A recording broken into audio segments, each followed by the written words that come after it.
আমার বঞ্চিত চাকরি প্রার্থী, বঞ্চিত নয়, যারা মমতা ব্যানার্জির ভুলের খেসারত দিলেন, তাদের কাছে বলবো প্যারা 44 পড়ুন।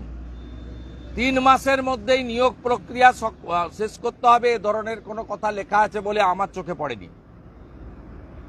যারা আগে যেখানে কাজ করতেন সেই কথা বলা হয়েছে, এবং আমি অনেক এক্সপার্ট লয়ার বিশেষজ্ঞদের সঙ্গে কথা বলেছি, এবং আমারও দীর্ঘদিন ধরে, আমরা লয়ার না হলেও ল মেকার, 2006 থেকে একাধিকবার এমপি এমএলএ। আমার মনে হয়েছে যাদের ওএমআর ঠিক আছে, তারা যদি ন্যাচারাল জাস্টিস চেয়ে ইন্ডিভিজুয়ালি সুপ্রিম কোর্টে আবেদন করেন, নিশ্চয়ই মহামান্য উচ্চতর আদালত মানবিক এবং সহানুভূতির দিক থেকে এই 9 বছর পরে তাদের পরীক্ষায় বসে নতুন করে উত্তীর্ণ হওয়া অনেক সমস্যার মধ্যে পড়তে পারে।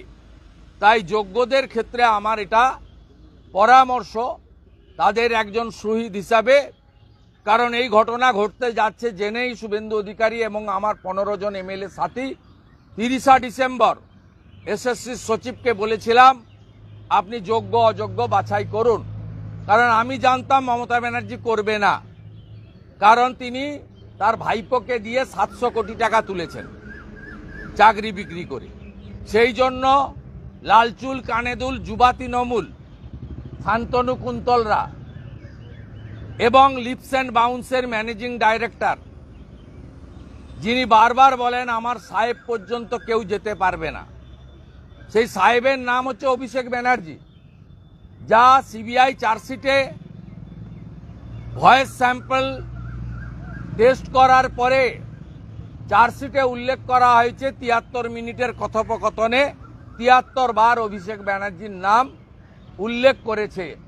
কালীঘাটের কাকু লিপস অ্যান্ড বাউন্স, যার ডাইরেক্টরের নাম শ্রী অমিত ব্যানার্জি, মমতা ব্যানার্জির দাদা, যার ডাইরেক্টরের নাম শ্রীমতী লতা ব্যানার্জি, অমিত ব্যানার্জির সহধর্মিনী, যার ডাইরেক্টরের নাম রুচিরা ব্যানার্জি নারোলা, তিনি কার সহধর্মিনী সবাই জানেন, এবং যে লিপস অ্যান্ড বাউন্সের চেক পাওয়ার এখনো অভিষেক ব্যানার্জির কাছে আছে।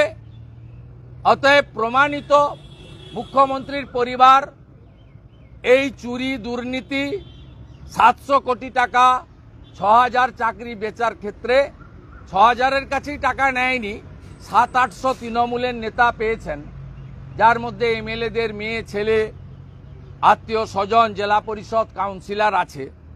এর আগে আমরা একটা গ্যালারি করেছিলাম বিধানসভায়, আবারও গ্যালারি করে তাদের ছবি প্রকাশ করব, কোন কোন নেতা নেত্রী এমএলএ এমপির আত্মীয়রা পেয়েছেন। বাকি চাকরি বেচা হয়েছে। তাই আমি যাদের ওএমআর ঠিক আছে তাদের ক্ষেত্রে আবেদন করব যে আপনাদের উচিত ন্যাচারাল জাস্টিসের জন্য ইন্ডিভিজুয়াল রিট সুপ্রিম কোর্টে করে আপনাদের আরেকটা আইনি চেষ্টা করা। আমি গতকালও বলেছি, আজও বলছি, ভারতীয় জনতা পার্টির সরকার 10 মাস পরে বাংলার মানুষ তৈরি করবে। আমরা যোগ্যদের তালিকা বের করে সেই যোগ্যদের নিয়ে, যোগ্য তালিকা নিয়ে তাদেরকে আইনি লড়াই করে তাদের চাকরি ফেরত পাওয়ার কথা বলবো। 3 মাসের ডেডলাইনের বিষয় নেই, অর্থাৎ এই মুহূর্তে যোগ্যদের চিন্তিত হওয়ার কোনো কারণ আছে বলে আমি মনে করি না। এবং আমি উচ্চতর আদালত থেকে সবাইকে অনুরোধ করব যে এই প্রায় 18,000 যোগ্য শিক্ষক শিক্ষাকর্মী তারা যাতে কোনোভাবে ক্ষতিগ্রস্ত না হন, এটা দেখার দায়িত্ব আমাদের। কোনো যোগ্য শিক্ষক শিক্ষাকর্মী মিডিয়ার সামনে কাঁদছিলেন এবং বলছিলেন আমাদের সামাজিক সম্মান নষ্ট হলো। আমি আপনাদের বলছি, আমি 2,33,27,000 মানুষের প্রতিনিধি হিসেবে বলছি, এই মহতী বিধানসভার সামনে দাঁড়িয়ে বলছি, আমার একাধিক এমএলএ কে সাথে নিয়ে বলছি, আপনারা যোগ্য, এটা 44 নম্বর প্যারাতে বলে যাওয়া হয়েছে। কাদের চাকরি বাতিল হবে তাদের কারো তালিকা প্রকাশ না করলেও সুপ্রিম কোর্ট 3-4টি বিষয় বলেছেন।